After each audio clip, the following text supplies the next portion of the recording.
कस्तूरी तिलकम ललाटपटले वक्षस्थले कौस्तुभम नासाग्रे नवमुक्तिकं करतले वेणुं करे कंगणं सर्वांगे हरिचंदनं सुललितं कंठे च मुक्तावलिं गोपास्त्री परविष्टितौ विजयते गोपालचूड़ामणि कृष्णाय वासुदेवाय हरहे परमात्मने प्रणता क्लेशनाशाय गोविंदाय नमो नमः।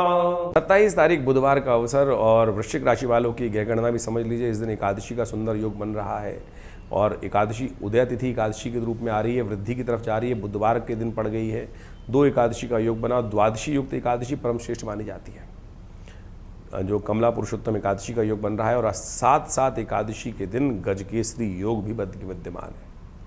यह आपकी राशि के दृष्टिकोण से ध्यान रखना, थोड़ा सा द्वंद्वात्मक स्थिति है, ऐसी हाँ ना दोनों की स्थिति बनी हुई है। मन में कहीं ना कहीं जो द्वंद्वात्मक स्थिति चल रही है उससे आपको बचने का प्रयास करना चाहिए। लाभ की स्थिति अवश्य बनेगी, इसलिए ज़्यादा चिंता नहीं, फिक्र नहीं, धीरे धीरे काम करने का प्रयास कीजिए।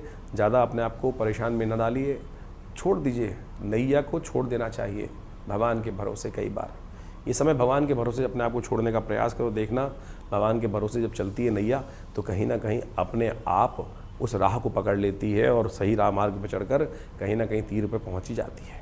ऐसी स्थिति है। बुधवार का अवसर है, भगवान विष्णु का सुंदर स्तवन करें, पूजन करें, गणेश जी का आशीर्वाद लें, कल्याण होगा। व्रत जरूर करिएगा, इस दिन एकादशी है। व्रत कर आप हमेशा अपने भाग्य के कष्टों को दूर करने के योग बना सकते हैं। 28 तारीख गुरुवार का अवसर, द्वादशी तिथि विद्यमान है, प्रदोष का योग लेकर आई है। गुरु प्रदोष का सुंदर योग बन रहा है इस दिन और ग्रह नक्षत्रों के दृष्टिकोण से देखा जाए तो थोड़ा पेनल्टी का, जुर्माने का योग भी बन रहा है। इसलिए न्याय युक्त कार्य करने का प्रयास करें, जल्दबाजी ना करें, धीरे धीरे कार्यों को तरफ अवश्य शुभ योग बनते दिखाई देंगे। इस दिन प्रदोष का दिन है तो कोशिश ये करें भगवान शंकर की भी उपासना करने का प्रयास करें, समस्त दोषों को हरने का योग बनेगा। 29 तारीख शुक्रवार का अवसर, त्रयोदशी तिथि विद्यमान है और बुध इस दिन परिवर्तन की तरफ जा रहे हैं और ये बुध का परिवर्तन आपकी राशि में आपके लिए एक नया आपके कैरेक्टर में रास्ता दिखाएगा, कहीं ना कहीं परिवर्तन का रास्ता देगा। कहीं ना कहीं खोए हुए सम्मान को और बहुत सारी चीज़ों को प्राप्त करने का सुगम मार्ग आने वाले समय में ग्रह आपके लिए बनाते दिखाई दे रहे हैं। इस वक्त 3 ग्रह शुक्र, बुध, बृहस्पति अपनी तिगड़ी लगाकर आपके बंधन वाले भाव में बैठ गए हैं जाकर। ये बंधन वाला भाव कहीं ना कहीं थोड़ा सा आपको नया कुछ जानने की तरफ, नया कुछ समझने की तरफ रास्ता बनाता दिखाई देगा। शुक्रवार का अवसर है, गौ पूजन करें, कल्याण होगा।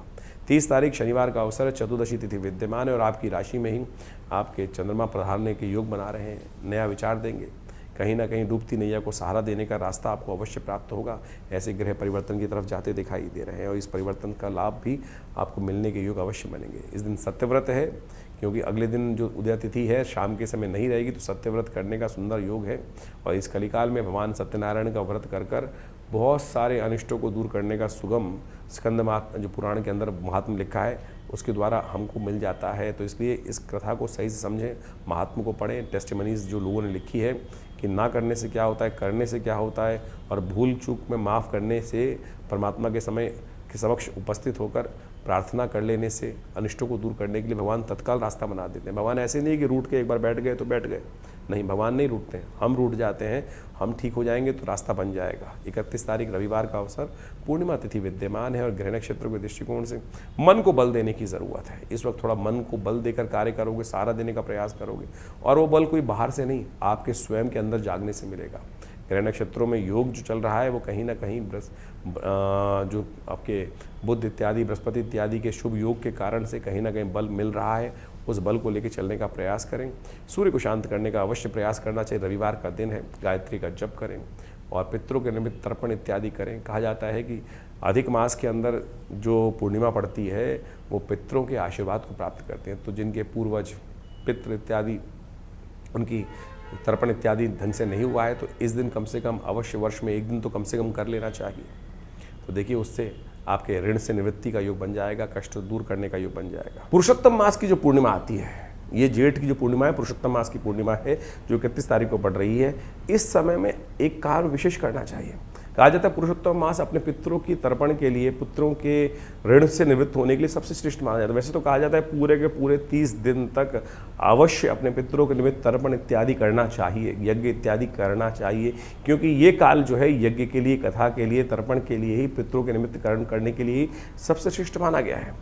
तो इस समय में हो सके तो जितना तीर्थाटन करें, हो सके तो जितना अपने पितरों के निमित्त तर्पण इत्यादि करें। तो ये पूर्णिमा के दिन अवश्य ब्राह्मण भोजन कराएं, गऊ के निमित्त ग्रास निकालें। ये समस्त कार्य जो हो सकते हैं वो अवश्य गायत्री का कम से कम 108 बार जप कर लीजिए, और हो सके तो गऊ ग्रास अवश्य निकालने का प्रयास कीजिए।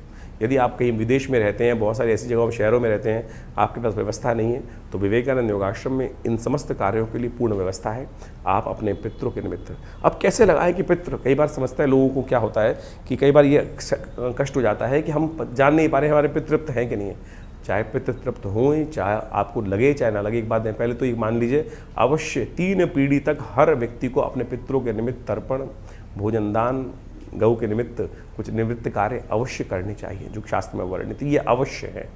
यदि बार बार कोई पितृ आपके सपनों में आ रहे हैं, कोई मित्रगण आपका जो चला गया है, कोई रिलेटिव है, बार बार सपनों में आपको दिखाई देता है, उसकी याद बार बार आती है, तो कहीं ना कहीं वो अपेक्षा कर रहा है कि हमारे लिए हो सकता है कि परिवार में, उनके घर में, किसी के लिए भी कर सकते हैं आप। जरूरी नहीं कि अपने पितरों के निमित्त अपने परिवार के लोगों के लिए ही तर्पण करना चाहिए। अरे मित्र इत्यादि दूर का कोई संबंधी है, हम ऋषियों के लिए तर्पण करते हैं कि नहीं करते हैं, हम विभिन्न देवताओं के लिए तर्पण करते हैं। तो मित्र इत्यादि, रिश्तेदार इत्यादि सबके लिए आप कुछ ना कुछ कर सकते हैं। जल ही तो छोड़ना है, ये अवश्य छोड़ने का प्रयास कीजिए।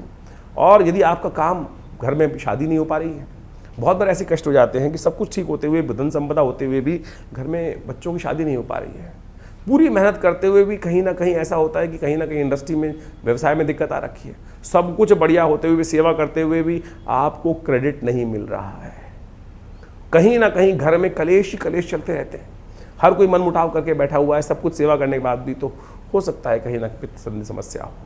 तो उनके निमित्त अवश्य एक काम किया कीजिए, कुछ ना कुछ इस पुरुषोत्तम मास में उनके निमित्त तर्पण कर दीजिए, ब्रह्म भोजन करा दीजिए, गायत्री जप करा दीजिए।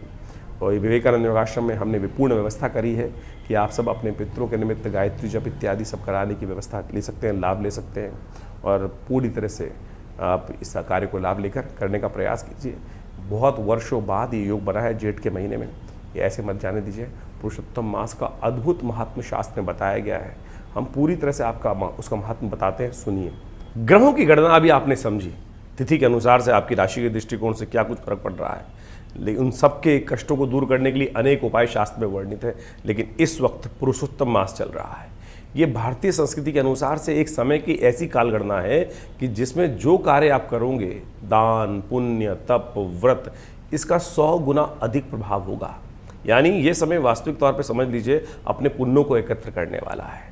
जीवन में कष्ट क्यों आते हैं कि पुण्य घट जाते हैं। जीवन में यदि हमारे पुण्य अधिक मात्रा में हो तो समय कैसा भी खराब चल रहा हो हमें उसका पता ही नहीं चलता। ये ऐसे प्रत्यक्ष रूप से ज्योतिष गणनाओं के अनुसार से कहा गया है। और पुरुषोत्तम मास तो वो मास है जिसमें आध्यात्मिक उन्नति, पुण्य को अर्जन करने के लिए जो भी कर्म किए जाते हैं उसका एक दुर्लभ अवसर माना गया है। और सरल विधि, बड़ी सरल विधि से भगवान कृष्ण की केवल उपासना कर ओम नमो भगवते वासुदेवाय, इस मंत्र का केवल जप करके ही आप अपने पुण्यों को अद्भुत रूप से बढ़ाने का अद्भुत कार्य कर सकते हैं। भगवान विष्णु का कैसे ही पूजन किया जाए, कहा जाता है कि इस मास में भगवान विष्णु को तुलसी दल अर्पित करने से, पूजा में भगवान को पीताम्बर अर्पित करने से, पीले पुष्प अर्पित करने से, चंदन, केला, पीली मिठाइयों का भोग उनको लगा देने से भगवान की प्रसन्नता अद्भुत रूप से प्राप्त हो जाती है। शास्त्र कहता है ना, पत्रम पुष्पम फलम तोयम यो में भक्ता प्रयच्छति। किसी प्रकार से भी आप अपनी श्रद्धा का समर्पण करने का प्रयास करें। श्रीमद् भागवत का यदि हो सके तो सप्ताह करने का प्रयास करें, गीता का पाठ करने का प्रयास करें, विष्णु सहस्त्रनाम का पाठ करने का प्रयास करें, रामायण का। ये वास्तविक तौर पे अपने पुण्यों को बढ़ाने के लिए। देखिए एक बात समझ लीजिए, आए थे हरि भजन को ओटन लगे कपास। ज्योतिष को बहुत सारे लोग केवल शास्त्र शून्य, अध्यात्म शून्य मान लेते हैं। ज्योतिष में जो भी उपाय इत्यादि किए जाते हैं, परमात्मा का नाम ही एक ऐसा उपाय है कि जिससे समस्त कष्ट दूर हो जाते हैं। लेकिन आज हम लगे हैं चक्करों में, किस प्रकार से पता नहीं कौन कौन से उपाय, कोई उल्टा करवा रहा है, कोई सीधा करवा रहा है, कोई ये नदी में डलवा रहा है, कोई वो नदी में डलवा रहा है, कोई चलते पानी में डलवा रहा है, कोई कुछ कर रहा है। शास्त्र के अनुसार से आज कहा गया है ना कि केवल हरिनाम का स्मरण कर लो, समस्त कष्ट। ये जो ज्योतिष की गणनाएं हैं ये तो केवल माध्यम है जानने का। जो एनालाइज करने का क्या समस्या चल रही है। निदान तो परमात्मा का नाम ही है और वही सरल रूप से हम ले नहीं पाते हैं। तो इस पुरुषोत्तम मास में कोशिश ये करें, अत्यधिक सेवा करने का प्रयास करें, दान पुण्य करने का प्रयास करें, अपनी क्षमता के अनुसार अन्नदान, दीपदान, तुलसी का पौधा इत्यादि भी लगा देंगे ना तो वो भी पुण्य को बढ़ा देगा। इसको करने का प्रयास, जरूरतमंदों में भोजन दान इत्यादि करने का प्रयास करें। दान बंद करने से, समझ लीजिए, दान बंद करने से किस्मत का ताला है ना वो बंद हो जाता है। इसलिए यथाउचित भाव से जो दान पुण्य करने का प्रयास करें। पता नहीं हमारे पूर्व जन्मों से कौन से कर्म ऐसे हैं जो हमारे साथ चलते चले आ रहे हैं, और पुण्य है तो वो कहीं ना कहीं हमारे को आगे बढ़ाए जा रहे हैं, और पुण्यों का अकाउंट कम है तो कष्ट एक के बाद एक कहीं ना कहीं परेशान करते चले जा रहे हैं। घर में एक तुलसी का पौधा इस महीने अवश्य लगाने का प्रयास करें। ये छोटा सा उपाय है, देखिएगा घर के वास्तु दोष दूर करने के लिए अद्भुत रूप से कष्ट दूर होने के योग बन जाएंगे। पूरे पुरुषोत्तम मास में, जैसे कार्तिक मास में पूजन किया जाता है ना, इसी प्रकार से स्नान कर कर एक दीप दान कर लीजिए। ये छोटा सा उपाय है। सत्य मान लीजिए आपके पितृ संबंधी समस्या यदि कोई चल रही है, बहुत सारे लोग कहते हैं पितृण, पितृदोष, ये वो फलाना धमका, केवल इस मास में, पुरुषोत्तम मास में एक दीप दान शाम के समय नित्य प्रति जलती नदी में कर देंगे तो कहा जाता है वो आपके पितरों को भी तृप्त कर देगा।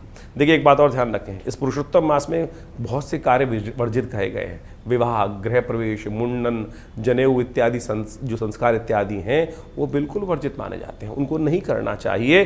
क्योंकि इस मास की गणना, ये मलमास माना जाता था पहले, लेकिन जब मलमास पद्म पुराण में बहुत अत्यधिक कथा आई, जब इसके अंदर जो शास्त्र में कहा गया है कि पुरुषोत्तम मास में किया गया कोई भी सत्कर्म कार्तिक मास के समान पुण्य होता है, तो कहा जाता है कि एक बार शास्त्र के दृष्टिकोण से कहा जाता है कि मलमास जिसका नाम पड़ा, जिसमें संक्रांति नहीं आती, यानी जिस मास के अंदर, जैसे आप मान के चलें चैत्र, वैशाख, जेठ, इस सब में एक संक्रांति आती है विशेष तौर पे, लेकिन जिस मास में 32 महीने 16 दिन बाद 4 घड़ी के एक अंतर से एक ऐसा समय आ जाता है कि जिसमें महीना जो है वो ऐसा खत्म हो जाता है कि संक्रांति बीच में पड़ती ही नहीं है। तो जब वही मलमास माना जाता है कि यानी मलमास पड़ गया, तो कहा जाता है कि एक बार भगवान बड़ा परेशान हुआ मलमास कि मुझको मलमास बना दिया गया है।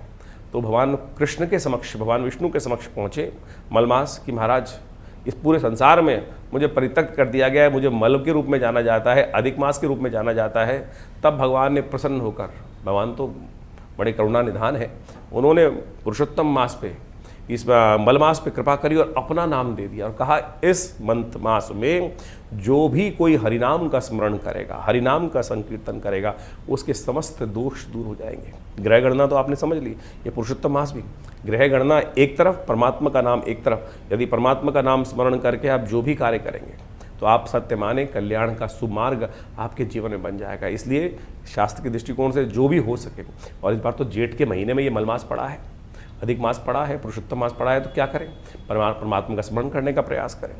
और हम इस विशेष अवसर पर जितने भी मंगल पढ़ रहे हैं, हमने जेठ के इस महीने में विशेष तौर पर बड़ा मंगल माने जाते हैं। हमने विवेकानंद योगाश्रम में उन समस्त कष्टों को दूर करने के लिए विशेष कार्यक्रम रखे हैं।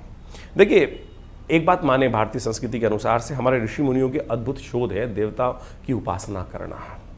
उनमें भी इस कलिकाल में कहा जाता है कि भगवान हनुमान जी की सुंदर उपासना ऐसी है जो तत्क्षण फल देने वाली है। तत्क्षण, जी हाँ, 2 उपासनाएं बताई गई हैं शास्त्र के दृष्टिकोण से। एक तो पितरों के निमित्त अवश्य जो कार्य करते हैं, एक तो आपके पितृ बड़े हितैषी होते हैं। और ऐसा मत मान लीजिए, बहुत सारे लोग तथाकथित तौर पे ऐसा समझ लेते हैं कि पितृ किसी की मृत्यु हो गई तो वो समय खत्म, उसको कुछ कार्य नहीं है। अरे कहीं नहीं जाते, 3 पीढ़ी तक वो आपके पास ही रहते हैं, सब कार्य देखते हैं, अपेक्षा करते हैं कि ये कोई हमारे लिए करते हैं कि नहीं करते कार्य। और सत्य माने ऐसी एक नहीं अद्भुत घटनाएं हैं जिसके माध्यम से ऐसा पता चलता है कि पितरों ने उन व्यक्ति के जीवन को तार दिया, कष्ट समस्त हर लिए। यहाँ तक कि भारतीय शोध विज्ञान के जो ऋषि गण हुए हैं उन्होंने ही इसके बारे में नहीं लिखा है, बाहर के राइटर्स ने, एनी बेसन ने, डब्ल्यू लेड बीटर ने ऐसी पुस्तकें लिखी हैं जिसके माध्यम से आपको समझ में आना चाहिए कि वो पिता जो दिव्य आत्माएं हैं, दिवंगत आत्माएं हैं, वो अद्भुत रूप से कष्टों को दूर करने के लिए आती हैं। एक इनविजिबल हेल्पर नाम से किताब लिखी, हमारे आश्रम से किताब छपी है जिसका नाम है प्रेतात्माओं से मिली है। ऐसी अद्भुत रहस्य की बातें हम लोगों ने उसमें लिखी है, शोध की बातें लिखी हैं कि कैसे वो दिवंगत आत्माएं आती हैं और हमारे के जीवन में बहुत सारे कष्ट दूर करके चली जाती हैं। एक व्यक्ति हमारे आश्रम पे आए, बहुत वर्ष पुरानी बात है, मैं बहुत छोटा था, पिताजी के साथ में बैठा हुआ था। फरीदाबाद से एक व्यक्ति आया और उसने पिताजी के समक्ष अपनी बात रखी कि महाराज मुझे ऐसे ऐसे मेरे भाई, जिसकी बड़े भाई की मृत्यु हो गई थी, और वो सपने में आकर कुछ भाव बता के गया है। पिताजी ने कहा पूरी बात बताओ क्या हुआ। महाराज मैं ऐसे सो रहा था एक दिन, और सोते हुए क्या हुआ कि मुझे ऐसा लगा कि भाई आवाज़ दे रहा है, उठ जल्दी उठ भाई। भाई उसकी भाई की मृत्यु हो गई थी और आवाज़ आई उसको भाई की, भाई उठ जल्दी उठ, घर में चोर आए हुए। वो खट से उठा और उसने देखा, इसे उठ के, पुराने ज़माने की बात है, करीब 30-35 साल पुरानी बात बता रहे हैं आपको हम, और खटपट हुई होगी। तो क्या हुआ कि वो जो बाहर थी भैंस इत्यादि बंधी हुई थी, उसको खुली भैंस मिल गई, और जैसी खटपट हुई होगी, उठा होगा, तो वो चोर भाग गया। यानी भैंस जो उसको चुरा के ले जा रहे थे जो लोग, वो छोड़कर भाग गए। उसको कुछ दिन बाद फिर वही सोते हुए आभास हुआ कि भाई की आवाज़ आ रही है कि भाई चिंता मत कर। उस बड़े भाई की एक बेटी थी जिस शादी योग्य थी, और छोटा भाई बड़ा परेशान था कि अब पैसे है नहीं इतने, शादी कैसे करूँगा। और उसने पिताजी को आगे बताया कि ऐसे ऐसे आभास हुआ है कि बड़े भाई ने मुझे कहा है सपने में आकर कि ये काम कर ले, इस काम में बहुत फ़ायदा होने वाला है, तो आगे जाकर इस काम में कर ले, और जो पैसे आए उसको शादी में लगा दियो। वो पूछ रहे आया पिताजी से हमारे कि भाई ऐसा काम, मुझे ऐसा आभास हुआ है, इसको करना चाहिए नहीं करना हो चाहिए। पिताजी ने पूरा गणनाएं देख के कहा अगर पित्र आपके आए हैं और आपके समक्ष इस बात का सानिध्य कर रहे हैं तो आपको ये कार्य अवश्य करना चाहिए। सत्य मानिए उसने वो कार्य किया। अब हम यहाँ वो बताना नहीं चाहते कौन सा कार्य वो करता था, लेकिन सत्य माने उससे उसको लाभ हुआ। तो आपके पितृ आपके सबसे बड़े हितैषी हैं, उनके निमित्त ये कार्य हमको अवश्य करना चाहिए। तो समझ लीजिए भगवान हनुमान जी महाराज और पितृ इत्यादि आपके सबसे हितैषी है, तो उनके निमित्त जो कार्य कर सकते हैं अवश्य करने का प्रयास करो। इस जेठ के महीने में तो बड़ा जो मंगल पढ़ते हैं, मुड़वा मंगल पढ़ते हैं, तो अद्भुत योग लेकर आते हैं। हमने उसके लिए विशेष तौर पे कार्यक्रम बनाए भी हैं, बहुत सारे यज्ञ इत्यादि चलते हैं। पितरों के निमित्त भी इस जो अधिक मास है, पुरुषोत्तम मास है, इसमें हमें गायत्री जप, ओम नमो भगवते वासुदेवाय, इसको अवश्य करने का प्रयास करना चाहिए। सत्य माने अगर आपका ये ऋण निवृत्त, पितृदोष नाम की कोई चीज़ नहीं होती है, पितृ ऋण जरूर होते हैं, और पितृ ऋण से यदि हमारे जीवन में निवृत्ति हो जाए तो सत्य माने आधा भार कट जाता है। और साथ साथ हनुमान जी का स्तवन यदि हम कर लें तो आपके बहुत सारे कष्टों को दूर करने का सुंदर सुयोग बन सकता है। तो इस जो करीब करीब 2.5 साल बाद ये पुरुषोत्तम मास आया है, साथ में जेठ के महीने में आया, वर्षों बाद ऐसा योग बना है, तो इसको जाने मत दीजिए। जितना हो सकता है पुण्य कार्य करने का प्रयास करें। सत्य मानिए आगे आने वाली ग्रह गणना जो दिखाई दे रही है इस वक्त, बृहस्पति और शुक्र का जिस प्रकार का योग बना हुआ है, वो कहीं ना कहीं आप हर व्यक्ति के मन में द्वंद्व उत्पन्न करता दिखाई दे रहा है। और इस वक्त स्थितियां ऐसी हैं कि मनोमस्तिष्क 2 बार भागों में बटे हुए हैं, और अभी 1 तारीख के बाद से तो बृहस्पति महाराज उच्च के होने जा रहे हैं, महत्वपूर्ण परिवर्तन लाने का योग बना रहे हैं। ग्रह अपना शुभ और अशुभ फल बनाते हैं, योग बनाते हैं।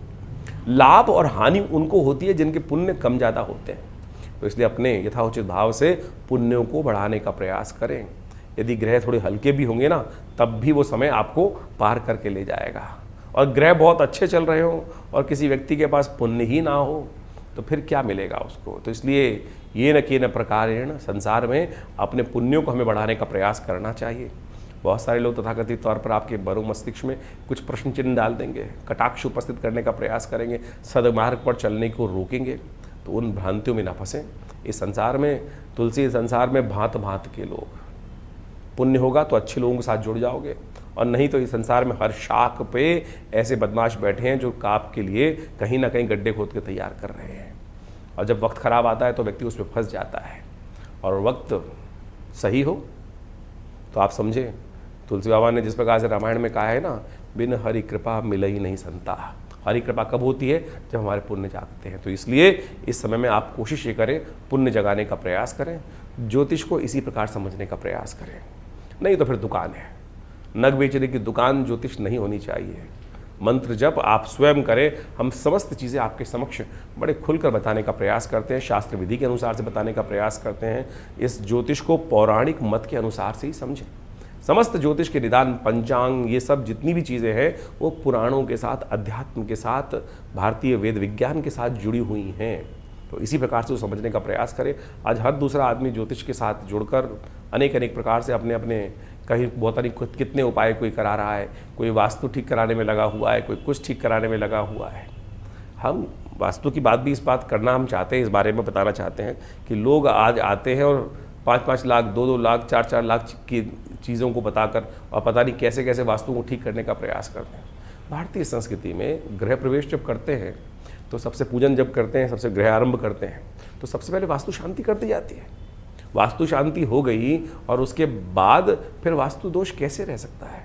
अगर किसी विद्वान ब्राह्मण ने, पंडित जी ने आपके घर में वास्तु गृह आरंभ करते वक्त वास्तु शांति करा दी और उसके बाद आपने गृह प्रवेश के टाइम पर भी वास्तु को स्थिर कर लिया, फिर कैसे आपके जीवन में, आपके घर में कोई इस प्रकार के दोष हो सकते हैं? इसलिए इन भ्रांतियों से हटें। और बहुत सारे लोग 3 पैर के मेंढक, 4 पैर के मेंढक और पता नहीं क्या क्या कौन कौन सी चीज़ें घर में लगा के ला देते हैं। हमने तो ऐसा देखा है कि बहुत सारे, जो इतना बड़ा आदमी उतना ज़्यादा लोगों को उसको बनाने के लिए बहुत सारे जो हैं शातिर लोग कहीं ना कहीं घूमते रहते हैं। एक व्यक्ति मेरे आश्रम पे आए बहुत साल पहले, मुझे याद है, मैंने बोला क्या करते हो? ये हवन में आए थे, रविवार के सुबह हवन में। बोले जब हम वास्तु दोष ठीक करते हैं लोगों का। मैंने क्या करते हो? कुछ वीडियो दिखाए उन्होंने, पता नहीं छत पे जाकर कौन सा एंटीना लगा रहे थे, कोई कुछ और लगा रहा था, कोई कुछ और लगा रहा था, लोहे की किस किस प्रकार की चीज़ें। ये सब की सब चीज़ें जो हैं आपको कहीं ना कहीं भ्रांति में डालती हैं ज्योतिष के दृष्टिकोण से। तो वास्तु शांति करनी है तो गृह आरंभ के टाइम पे ठीक कर लो, घर में वास्तु पूजा करा लो, आपके ग्रह अपने आप ठीक होंगे। कभी कभी अपने घर में पूजा पाठ, यज्ञ इत्यादि करवाया कीजिए। नवग्रह शांति अपने जन्मदिन पे करा लो। आप जन्मदिन की पार्टी पे लोगों को बुला लेते हैं, उनमें से कई लोग ऐसे होते हैं कि जो बहुत आपसे पार्टी को देखकर बड़ी मन ईर्ष्या करते हैं, कुछ देके तो नहीं जाते, आपको नज़र जरूर लगा जाते हैं। और नज़र जब लग जाती है घर के अंदर तो सत्य माने फिर वो कितना ही पुण्य कर लो, कैसे कर लो, वो नज़र नहीं हटती है। हमने उसके लिए एक रास्ता निकाला। आप सत्य माने ये ज़बरदस्त चीज़ है। ये जो काला धागा है ना, ये काला धागा नज़र को दूर करने के लिए भगवान बटुक भैरव जी के मंत्र से सिद्ध करके जो धारण कर लेता है ना, छोटे बच्चे से देखिए नज़र कितनी ज़बरदस्त कार्य करती है। छोटा बच्चा सबसे ज़्यादा जो जितना सुंदर होगा, कोमल होगा, उस पर ज़्यादा नज़र लगेगी। छोटा बच्चा आमतौर पर देखा होगा कि रोए जा रहा है, रोए जा रहा है, रोए जा रहा है, और किसी बाहर व्यक्ति घूम घाम के आया, कैसे आया है, कोई आ गया घर के अंदर और उसने कहा अरे बड़ा सुंदर बच्चा है, बस लग गई नज़र, दूध पिए ना। छोटा सा टोटका है, मिट्टी उठाकर, हल्की सी पैर की मिट्टी उठाकर उस बच्चे के ऊपर से वार के फेंक दो, बच्चे की नज़र दूर हो जाएगी, बच्चा शांत हो जाएगा, सो जाएगा। प्रत्यक्ष रूप से एक नहीं हज़ारों बार हमने इस बात प्रयोग को करके देखा। ये काला धागा उसी श्रृंखला में आता है। कहा जाता है कि इसको भैरव जी के मंत्र से सिद्ध कर कर यदि आप धारण कर लें तो आपकी नज़र अद्भुत रूप से दूर होने की योग बन जाएगी। इसी प्रकार से मोरपंख भी बड़ी ज़बरदस्त चीज़ है। भगवान कृष्ण धारण करते हैं ना अपने सिर पर, नज़र लगती थी सबसे ज़्यादा, कुछ सुंदर थी। नज़र कब लगती है? जब सामने वाला एकाग्र चित्त भाव से कहता है आह क्या चीज़ है, कितना सुंदर है, बस समझ लीजिए नज़र लगने का योग बन गया। लेकिन शास्त्र के दृष्टिकोण से इसको भी समझाया गया है कि नज़र हर एक की नहीं लगती। किसकी नज़र नेगेटिव होती है? जिसने गलत प्रकार का भोजन किया हो, किसी भी प्रकार से गलत प्रकार का भोजन इत्यादि करने वाले व्यक्ति के साथ में बहुत सारी चीज़ें हैं, उस संबंध में यहाँ पर बताना ठीक नहीं रहेगा। शास्त्र के दृष्टिकोण से उन सब बातों को बताया गया है। वैसे एक बात मान लीजिए, किसी व्यक्ति ने कभी विष्ठा खाई हो, बाल्यकाल में बहुत सारे बच्चे गलती से विष्ठा खा लेते हैं, मलमूत्र अपना ही खा लिया, कहा जाता है शास्त्र के दृष्टिकोण से जिस व्यक्ति ने की नज़र किसकी खराब लगती है, किसी व्यक्ति ने बाल्यकाल में अपनी विष्ठा खा ली हो तो उस व्यक्ति की नज़र हमेशा लगेगी। इस बात का ध्यान रखना शास्त्र के दृष्टिकोण से। ये शास्त्र में, जो तंत्र शास्त्र के अंदर अनेक इस प्रकार की बातें बताई गई हैं और एक्सपीरियंस के द्वारा इस बात को ठीक किया जा सकता है कि कैसे हम पत्थर मारने वाले को नहीं रोक सकते हैं हम, लेकिन अपनी रक्षा कवच बना सकते हैं। तो एक काला धागा ही एक छोटी सी चीज़ है जिसको आप बांध लेंगे तो सत्य माने आपकी नज़र जो है वो नहीं लगेगी। तो इस प्रकार से बहुत छोटी छोटी चीज़ें हमने शास्त्र के दृष्टिकोण से बताई हैं, तो आप उन सब को समझें, करें, कृपा प्राप्त होगी। भगवान की कृपा से आपकी हमेशा रक्षा होगी। और विवेकानंद योगाश्रम में तो हमने बहुत सारे मंत्रों पर शोध किया, मंत्र विज्ञान के द्वारा बहुत सारे कार्य किए। नित्य प्रति 8 घंटे करीब यज्ञ होता है आश्रम पर, और आप सब लोग विभिन्न कार्यक्रमों में उस यज्ञ में आके बैठ सकते हैं। और इस पुरुषोत्तम मास में हम पितृ शांति के निमित्त पूरे 1 महीने तक पितरों से निवृत्ति जो कष्ट पितृऋण से निवृत्ति के लिए गायत्री का एक विशेष यज्ञ रख रहे हैं। आप अपने पितरों के निमित्त गायत्री के उस यज्ञ में भाग ले सकते हैं, अपने नाम से करा सकते हैं। पूरी व्यवस्थाओं को जानने के लिए आप फ़ोन पे संपर्क साध सकते हैं। दिल्ली में विवेकानंद योगाश्रम बड़ा अद्भुत प्रकार से कार्य कर रहा है।